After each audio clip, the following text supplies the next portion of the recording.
इधर जो गोदाम सा है बड़ा सा।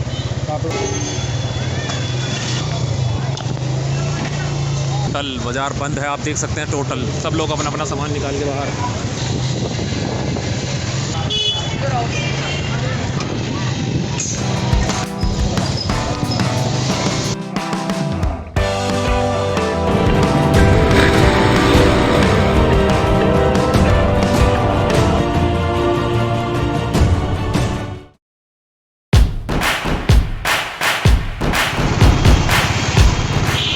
बात करेंगे एक मेरठ के एक बाज़ार की, जिसका जिक्र आजकल मेरठ के तो बच्चे बच्चे की ज़बान पर है ही, क्या बड़े क्या छोटे बच्चे तक की ज़बान पर है। लेकिन आजकल यह बाज़ार देश भर की मीडिया में भी छाया हुआ है। तो हम बात कर रहे हैं सोतीगंज। यह बेगमपुल के पास ही स्थित है, जो Delhi road roadways bus stand से थोड़ा आगे है। और एक तरफ इसके पत्ता मोहल्ला कहलाता है, दूसरी तरफ इसके बेगमपुल को रोड जाती है, तीसरी रोड जो आपकी रोडवेज बस स्टैंड की तरफ से आती है, और इसके एक तरफ थापर नगर भी लगता है। तो यहाँ पर हम 2 बार गए, एक बार हम दिन में भी गए और एक बार हम यहाँ पर रात में भी गए। तो यह बाज़ार आजकल मेरठ का, आजकल क्या कहूँ, काफ़ी लंबे टाइम से मेरठ के माथे पे एक कलंक की तरह लोग बाग यूज़ करते थे कि अगर किसी से कह दो सोतीगंज, अरे वहाँ जहाँ गाड़ियों की चोरी मिलती है, चोरी हो जाती, गाड़ी रातों रात गायब हो जाती है, मतलब कि पलक झपकते ही आपकी गाड़ी गायब कर दी जाती है। हमने तो सुना है कि 10 मिनट में ही वहाँ कितनी ही बड़ी गाड़ी हो, उसके कल पुर्जे करके अलग अलग आप पहचान ही नहीं सकते यहाँ की यहाँ पर कोई गाड़ी आई थी। तो ऐसी कुछ बातें हमें सुनने को मिलती थी। हम अगर कहीं भी किसी यार दोस्त से जिक्र करते थे तो सब एकदम छूटते ही ये कहते थे। यह बाज़ार मोस्टली दुपहिया वाहनों की एसेसरीज और नए पार्ट्स के लिए ही है, और यहाँ पर आपको दुपहिया वाहन रिपेयर करने के लिए मिस्त्री भी करीब करीब हर दुकान के सामने बैठा हुआ होता है। तो ये इसी चीज़ की मार्केट थी। लेकिन जब से इस मार्केट का नाम चोरी के वाहनों के नाम में आया, तो यहाँ पर समय समय पर पुलिस के छापे भी पड़ते रहे हैं। ऐसा नहीं है कि ये बात झूठ है, पुलिस ने यहाँ से काफ़ी रिकवरी भी करी, बड़ी बड़ी गाड़ियों के इंजन भी रिकवर करे हैं, तो और जब्त भी करे गए हैं। लेकिन यह एक नाम मात्र की कार्रवाई होती थी।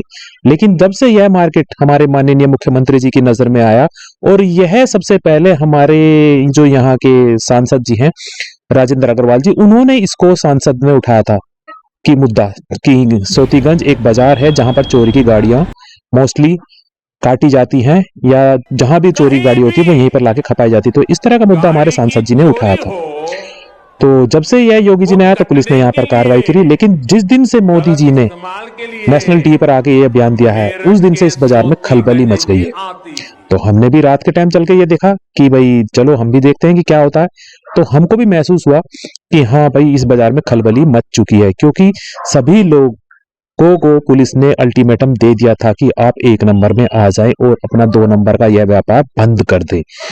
और जिसके पास भी 2 नंबर का है या जो भी कुछ एसेसरीज वगैरह का जो सामान है उसको साफ कर दे और आप 1 नंबर के पैसे में आ जाए।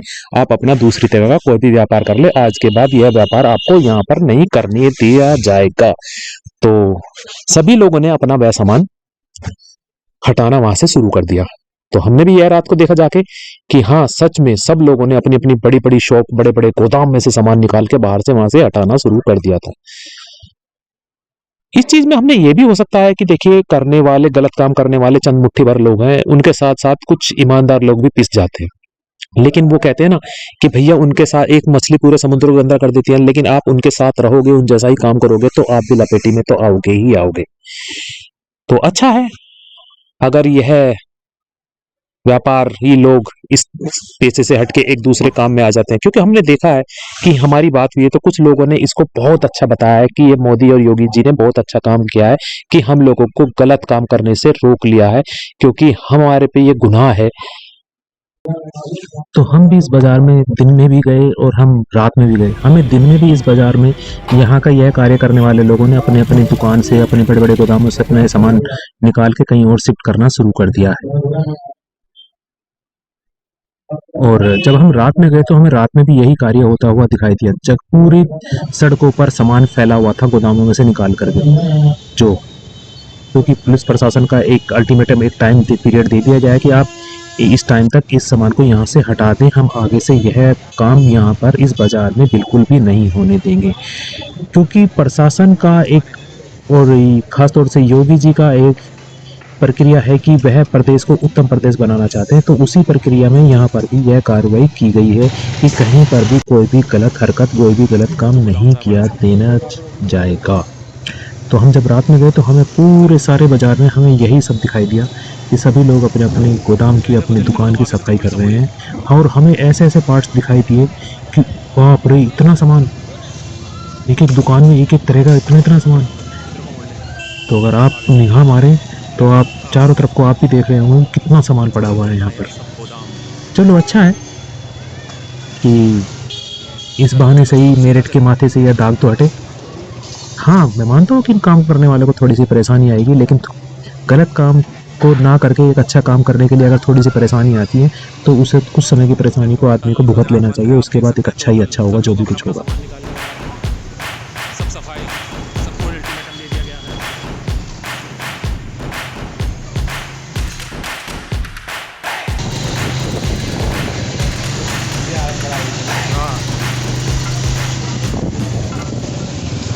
और इसी प्रक्रिया में कुछ बड़े बड़े कबाड़ी, जिनका बहुत मोटे स्केल पे काम था, या जिन लोगों ने गलत तरीके से करोड़ों अरबों रुपए की संपत्ति अर्जित की, उनकी मुनादी करी गई और उनकी संपत्तियां कुर्क भी किया गया। स्थित यह कोठी जिस पर हम आज खड़े हैं, हाजी नईम उर्फ कल्ला और इसके गिरोह ने अपराध करके अवैध रूप से इस संपत्ति को अर्जित किया था।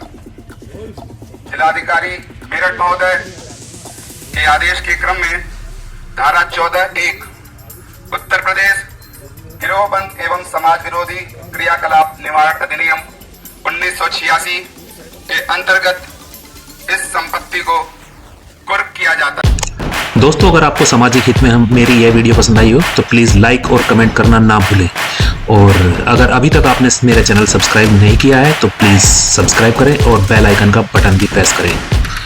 Thank you, thank you, thank you.